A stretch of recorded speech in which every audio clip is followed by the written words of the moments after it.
Hello, everyone. Jim Biringer here, NHLRumors.com. Back again. It's the dog days of summer. Training camps around the corner. Got some things to touch on. Doing a two-part video here for you guys. First part talking about some trades, some rumors that have been happening since the start of the Stanley Cup final, things that haven't happened yet, extensions that are being worked on. Obviously, our video talk about the RFAs. We saw what happened with Michael Celebrini. We've seen what happened with Connor Bedard, the offer sheet for Leo Carlson. Part two, but part one, obviously, status quo in Detroit. Dylan Larkin still wants out. Unfortunately, this isn't the transfer portal. Unfortunately, this isn't college football, college athletics. Heck, even the pros, like we're seeing in the NFL, where guys are just being cut and they want to hit the portal. Maybe one day that'll come to the National Hockey League, but a veteran like Dylan Larkin, even if it did, he's not allowed to go back to school. So he's still looking for a trade out of Detroit, as he said, ahead of Game 2 of the Stanley Cup Final of this year down in Carolina. Obviously, him and Steve Yzerman didn't see eye to eye. He didn't like the way Yzerman was handling his business in Detroit. The team hasn't made the playoffs since 2016. Obviously, look, Yzerman had some work to clear up from Ken Holland's mess, but Detroit should have been in the playoffs. Detroit was in a playoff position in first place at the end of January, and they faltered. No help to Dylan Larkin. He was out of the lineup, didn't produce on five, and that's been the story over the last couple of years in Detroit, even with the addition of Alex DeBrincat, Patrick Kane now in Chicago, back with the Blackhawks, back where it all began. But look, Larkin has 4 teams on his trade list. It's Vegas, it's Minnesota, it's Florida, it's Dallas, potentially Tampa. Everybody knows he wants to go to Minnesota, play with his boy Quinn Hughes. These guys have been talking. We'll get to Quinn Hughes in a minute in regards to his contract. How does that affect things in Minnesota? But Steve Yzerman, right? He's not the GM, but when he was, the asking price was high. It was the number one center. Some pieces, some players that could help the core of Raymond and Sider and guys like that, because you don't want to set Detroit back. I mean, it's already a 10-year rebuild. And if you sell Dylan Larkin for parts, then the rebuild continues for another 5-7 years. And you don't want that in Hockey Town. It's never a good look for the original 6 teams to be struggling like that. NHL is better when the original 6 teams are in the playoffs. You want them doing well. The price is high, right? And expectations are that Dylan Larkin's going to be in training camp or about a month away from training camp. Nobody's budging, and Detroit needs a GM. Talks are underway. They're interviewing, people, external people like Brett Peterson, Jeff Kelty, Greenberg's being interviewed from the Detroit Tigers. They want an analytical guy to help them out. Now, how much they get involved in analytics is another story. But we're seeing the Detroit Red Wings, trying to handle multiple fronts. We'll talk about Simon Edvinsson in an RFA video, but he still needs a new deal. Alex DeBrincat, he needs an extension. He's eligible for an extension. They can't let him walk out the door either, right? Imagine you lose Larkin, Kane, and DeBrincat, combined 80 to 90 goals gone off your roster. That can't happen. He's a 40-goal scorer. They want to keep him. He wants to stay there. He's looking, his family's there.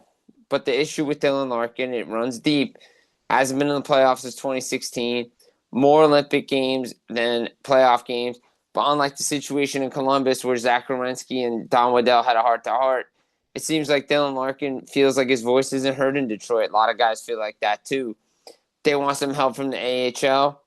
Sean Horkoff right now is running things on an interim basis.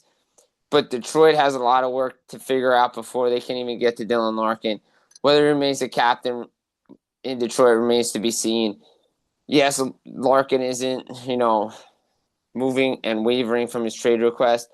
But right now, all signs point to him, making his way to training camp. He's not going to hold out. He's not going to not report. That's a double negative. He's not going to, risk, being suspended and not getting paid. Like, immediately Detroit can be like, oh, we're suspending you. We're not paying you if you don't show up to training camp. He's got 5 years left, $8.7 million on an AAV. They got to figure something out and get it done. Right now, it's a logjam. He's stuck in purgatory in the portal purgatory, as we see a lot of college kids, a lot of college players, they go in the portal, they can't find a landing spot. The teams that he wants to go to got nothing. Minnesota, nothing. Vegas, nothing. Florida, nothing. Tampa, nothing. Dallas, nothing. They're not giving up Wyatt Johnson after losing Stankoven and Maverick Bork. So that's out the door. Look, they got to figure things out. They got to work together. It's easier to solve your problems than trade your problems.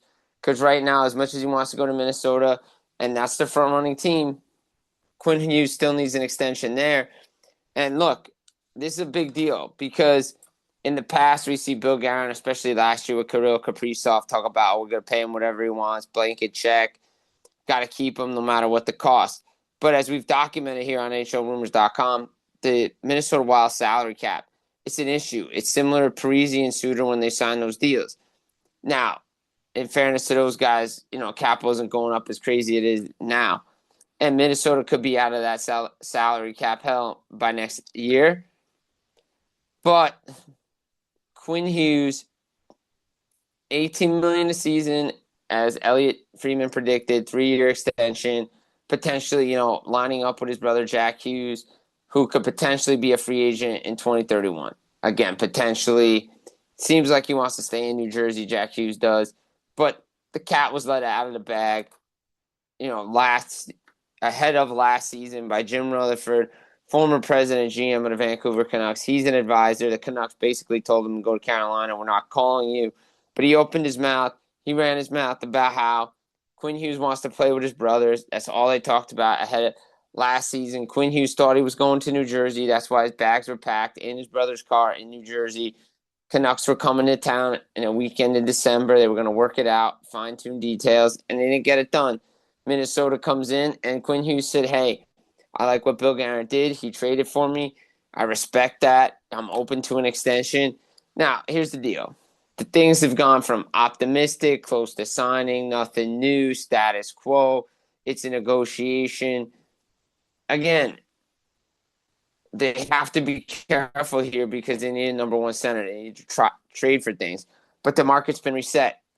Could Quinn Hughes ask for $18 million, $19 million, $20 million, 20% of the cap? Kenny's the second best defenseman in the league. Some argue he's the best defenseman in the league. There's a lot of factors in there, but they don't have a 1C. Like it's Joel Eriksson, Ryan Hartman. That's about it. We know he wants to go play with his brothers. We know Minnesota's going to try to do whatever they can to get the brothers there, but it's not going to happen. If New Jersey really wants to pull this off, they have the pieces to do it. And if New Jersey, Minnesota, and Detroit want to make a three-way trade, they all could do it, and everybody would be satisfied. And I think that's realistically, if Larkin really wants to get traded to one of those four teams, that's what it's going to take. Somebody's going to have to come up with the goods to help Detroit out here because it's not going to be Minnesota or any of those teams.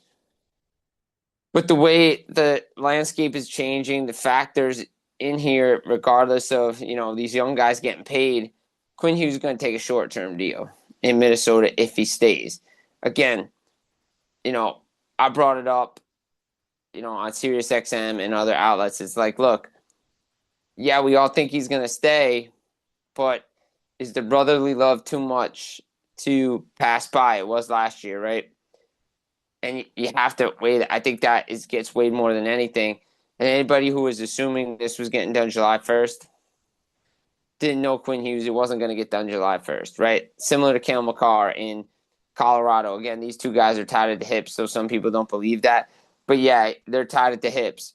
And Cale Makar could get whatever he wants in Colorado, right? 19, 20 million. He took a little bit of a discount to get Gabe Landeskog signed in Colorado. Not sure he's going to do that again. Look, they've been setting themselves up in Colorado with this. That's why they traded Mikko Rantanen away. That's why they moved all these assets. This is why they kept, they really haven't done anything. I think more people are surprised that wasn't done July 1st just because, hey, they set themselves up for this. Colorado wants to win. He wants to win. He wants to be there. He's a Canadian kid. He could take a little bit of a discount, a little bit of a haircut to win there in Colorado to keep this thing going because, everybody views him as the best defenseman in the world. But I'll say this. I think once one goes, the other's going to go. and it's going to move quick. But Minnesota needs to be concerned if this isn't done by the start of the season, because if it isn't, you may have to think about trading him. Quinn Hughes, that is. There's no worries in Colorado about Makar, right? Zero worries about that.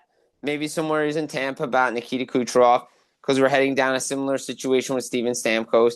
It's not done yet. Many people thought it would be done at 12 to 13 million. Still young enough, years younger than Stamkos was when that went down. It's a 2-3 year deal, but with the way the market's going, maybe Kucherov's asking for 15 million, 16 million. What if Cutter Gauthier, when we discuss him in the other video, what if he gets 15 million? Kucherov could get 16. He could get 17 million. So that one's a little bit more interesting. Again, that's a player that's looking for an extension. It's not done yet. Maybe that happens when they open training camp, get into the season. That's what we've seen. Sidney Crosby not going anywhere, right? I think there was a lot of hype a couple of years ago. Oh, he could go to Colorado. Oh, he could go to Montreal. Once he signed that extension, crickets, and now he's a lifer in Pittsburgh. It's just a matter of the dollar amount and how many years it is. Probably another 2-year deal. Like I joked on SiriusXM with Jake Hahn and Victoria Matiash, he could play in the next Olympics if he wanted to. That's how good he is. And obviously Drake Batherson in Ottawa looking for a new deal. He wants to be there. Ottawa wants to keep him, but the market's just changing, right? And what if Ottawa falls out of it? Did they try to trade him? So another player to look at. Meanwhile, to wrap it up, Zach Werenski in Columbus says he's staying. He's not worried about, the future. He wants to be there in the here and now. Doesn't want to talk about it anymore. He met with the media last week. Says, I'm done talking about it. He wants to be there. He learned a lot about himself, a lot about the trade rumors, about the social media, about how things get done. He was traded. Let's be honest. Call a spade a spade. He was traded to Dallas for Thomas Harley, and he invoked his no-trade clause. That should say something to somebody saying, hey, he wants to be there. Similar to what the Jason Robertson situation is in Dallas, where he could have taken the money, gone anyplace else. He wants to stay in Dallas. Werenski wants to be there. Columbus is building something. But, again, I think a lot of people were worried. It's 2 years out. We've seen this with Nylander. Saw this with Matthews in Toronto, with Marner in Toronto, other places that, especially McDavid in Edmonton. You worry about these franchise players leaving, and now can they keep him? He needs to get back to the playoffs, wants to get back to the playoffs. But similar situation with Larkin in Detroit. Zach Werenski didn't come up with the goods down the stretch. Columbus Blue Jackets were in the playoffs, didn't get it done. He's got to step his game up. He knows he can be better. He wants to chart the path to the playoffs for this team. Similar with Kirill Marchenko, again, he could potentially be on the move. But Don Waddell expects him to be in training camp. So it's going to be interesting to see what happens in Columbus. Looks like Jack Greaves is going to be the man moving forward. Elvis Merzlikins on LTIR to start the year. What does that mean for Adam Fantilli? Find out next video. But he's going to get paid. Look, a lot of these big names, these extensions, again, everything is status quo because it is the dog days of the offseason. Everyone wants to talk about where this guy can go, that guy can go. But I think the big thing is, if you look at it, nothing's really going to get done until everybody gets back from the cottage. But in Detroit, everything can't go anywhere unless they have a new GM, president of hockey operations. What does Minnesota do? Where do the defensemen land?